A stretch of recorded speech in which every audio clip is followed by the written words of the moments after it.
So if in my daily life there is complete order in which there is no disturbance, what is the relationship of that order to the never-ending order? Yeah. And that silent movement of order, of that extraordinary something, can that affect my daily life when I have deep inward psychological order? You understand? Yeah. Yes. Well, we've said, for example, the volcano is a manifestation of the whole order of the universe. So then the question is whether the human being in his daily life can be similar. Similar, that's it. If not, I don't see what's the point of the other. Well, it has no point to the human being. Right? Yeah, that's it. Then you would fall back into the human being trying to make his own purpose out of himself and out of his thoughts, right? Yeah. See, I think some people would say, oh, who cares about the universe? All we care about is our own society, what we're doing, right? But then that falls down because it's full of contradictions. Course, obviously, it's only thoughtless. It's too small, yeah. So,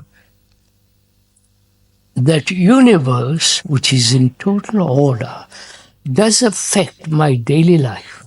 Yes. I think, let's suppose people or say scientists might ask how. You see, people might say, okay, I understand that the universe is constituted of matter. The laws of matter affect your daily life, but we're saying it is not so clear how it affects the mind, that there is this absolute mind which affects the daily life. What is my daily life? A series of reactions and disorders, right? I'm making it very quick, brief. That is that. Well, it's mostly that, right? And thought is always struggling to bring order within that. Yes. And when it does that, it's still disorder. Because thought is limited. Of course. It's always limited by its own contradiction. Contradiction, of course.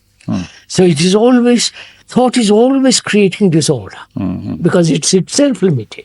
And as soon as it tries to go beyond the limit... That is disorder, right? I've understood, I've gone into it, I have an insight into it.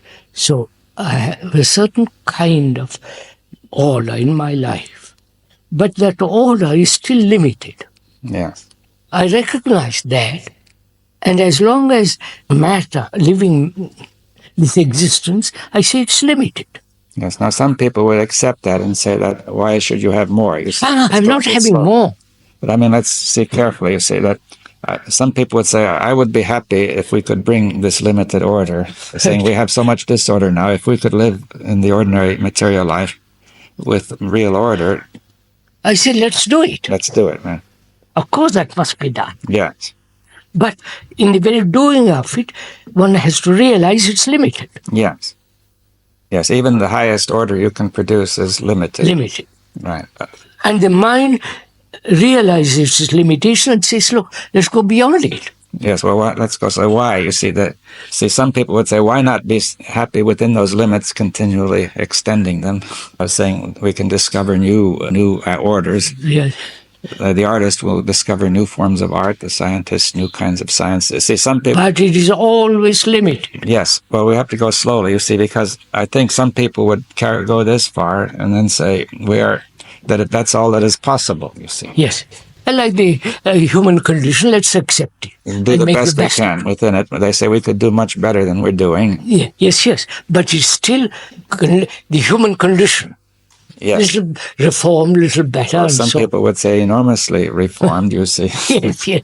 But it's still limited. Yes. Well, let's try to make it clear, because what is wrong with the limitation, you see? In that limitation, there is no freedom. There's a limited freedom.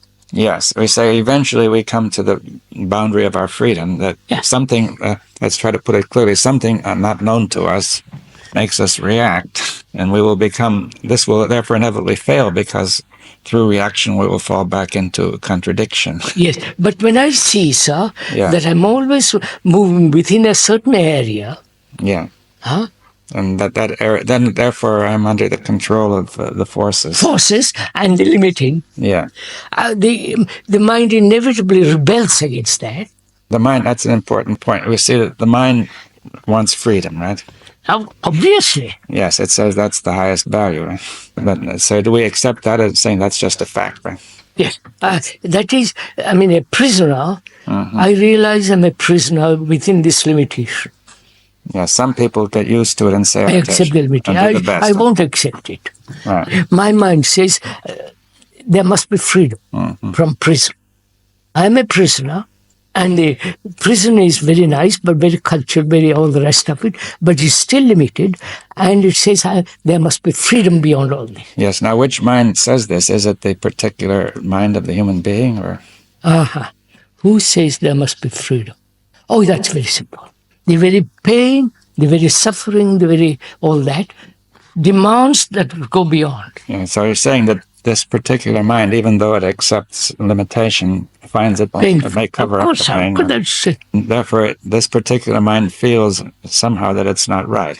Yes. It can't avoid it. Right? There seems to be a necessity of freedom, if you want to put it that way. Freedom is necessary. It's necessary, yeah.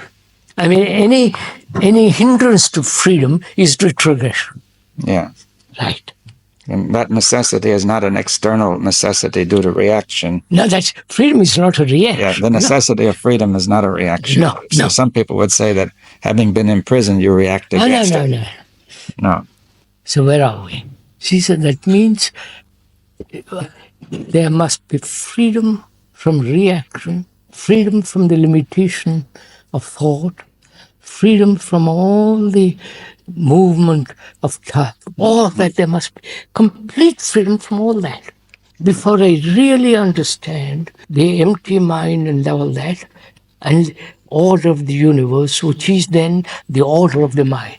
Yes. And you are asking me a tremendous, am I willing to go that far?